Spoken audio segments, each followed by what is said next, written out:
नमस्कार। आज हम एक बड़े ही दिलचस्प टूल पर बात करने वाले हैं, वायरशार्क।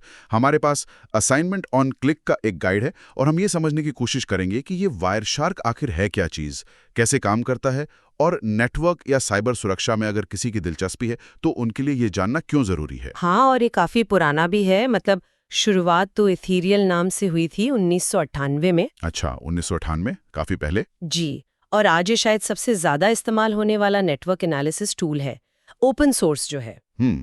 तो चलिए देखते हैं कि ये असल में करता क्या है। सीधे शब्दों में कहें तो वायरशार्क क्या करता है। देखिए, ये आपके कंप्यूटर के नेटवर्क कनेक्शन जैसे वाईफाई या लैन केबल से गुजरने वाले डेटा पैकेट्स को पकड़ता है। पैकेट्स मतलब छोटे छोटे हिस्से। हाँ, डेटा के छोटे छोटे टुकड़े। और फिर ये उन पैकेट्स को ऐसे फॉर्मेट में दिखाता है जिसे हम और आप पढ़ सकें, समझ सकें। अच्छा, तो इसका इस्तेमाल कहाँ होता है। एक जगह जैसे नेटवर्क में कोई गड़बड़ी हो, मान लीजिए इंटरनेट धीमा चल रहा है, तो उसका कारण ढूंढने में, या फिर नेटवर्क की परफॉर्मेंस कैसी है ये देखने के लिए, और सुरक्षा के लिहाज से भी किसी संदिग्ध गतिविधि की जांच करने में। और मैंने सुना है ये बहुत सारे नेटवर्क लैंग्वेजेस मतलब प्रोटोकॉल समझता है। बिल्कुल, ये इसकी बहुत बड़ी ताकत है। करीब 3000 से ज्यादा प्रोटोकॉल समझ सकता है ये, जैसे आम वेब ट्रैफिक के लिए HTTP, सिक्योर वेब के लिए HTTPS, ईमेल के लिए SMTP, DNS। लिस्ट बहुत लंबी है। 3000, ये तो जबरदस्त है। तो अगर किसी को इसे इस्तेमाल करना शुरू करना हो तो कैसे करें। बहुत आसान है। आप wireshark.org पर जाइए, वहां से डाउनलोड करके इंस्टॉल कर लीजिए। विंडोज मैक सब पे चलता है। हाँ, विंडोज, मैक OS, लिनक्स सब पर।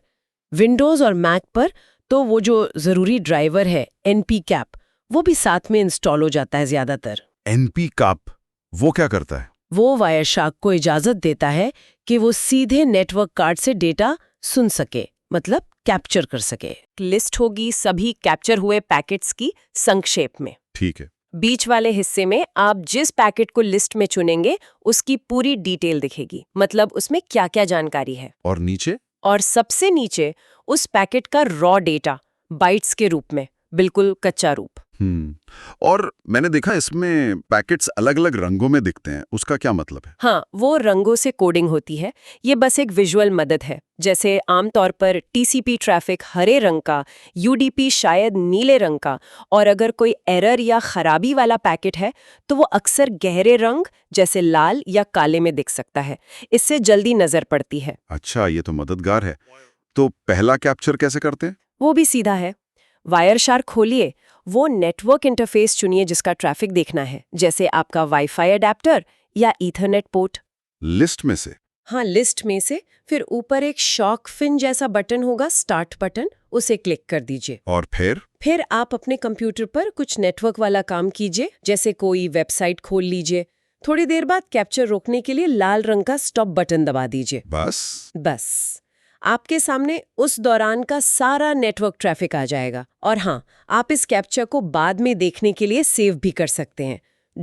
.pkng नाम की फाइल बनती है। ठीक है, लेकिन इसमें तो बहुत सारा डेटा इकट्ठा हो जाता होगा। काम की चीज कैसे ढूंढे।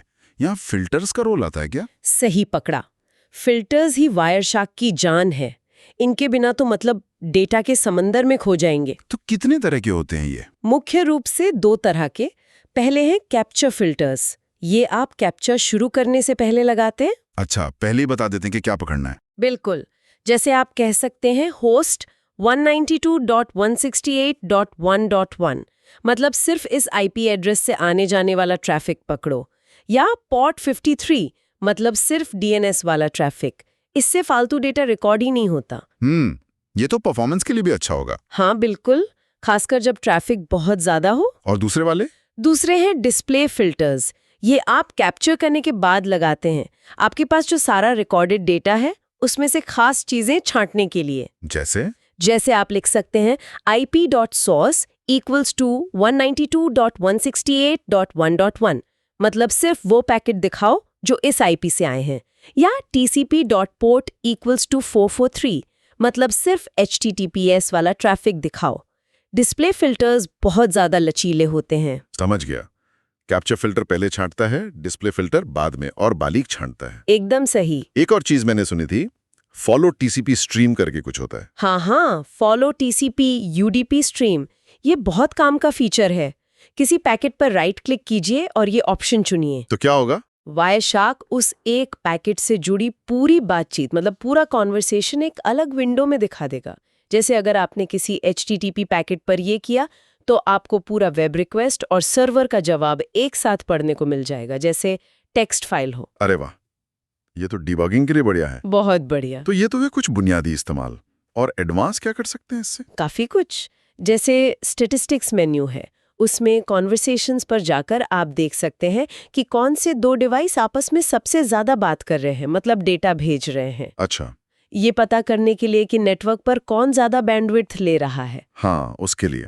या फिर आयोग्राफ्स हैं, जिससे आप समय के साथ ट्रैफिक रेट का ग्राफ देख सकते हैं।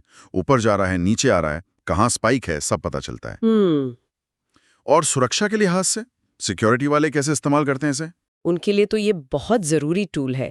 जैसे वो पोर्ट स्कैन का पता लगा सकते हैं।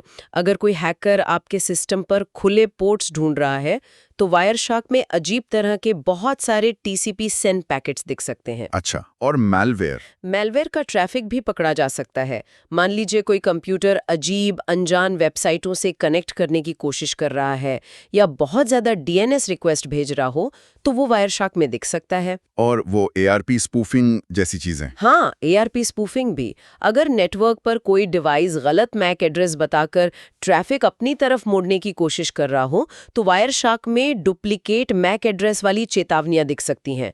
और अगर आपके पास सही कीज हों तो एन्क्रिप्टेड ट्रैफिक जैसे TLS, SSL को भी डिक्रिप्ट करके देखा जा सकता है। वॉइप कॉल्स का विश्लेषण भी हो सकता है। बाप रे, ये तो वाकई बहुत शक्तिशाली है।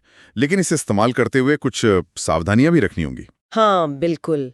सबसे पहली बात, जैसा आपने कहा, बहुत ज्यादा ट्रैफिक कैप्चर करने से कंप्यूटर धीमा हो सकता है, तो कैप्चर फिल्टर्स का इस्तेमाल करें। दूसरा, वायरशार्क IP एड्रेस को नामों में बदलने की कोशिश करता है, नेम रेजोल्यूशन।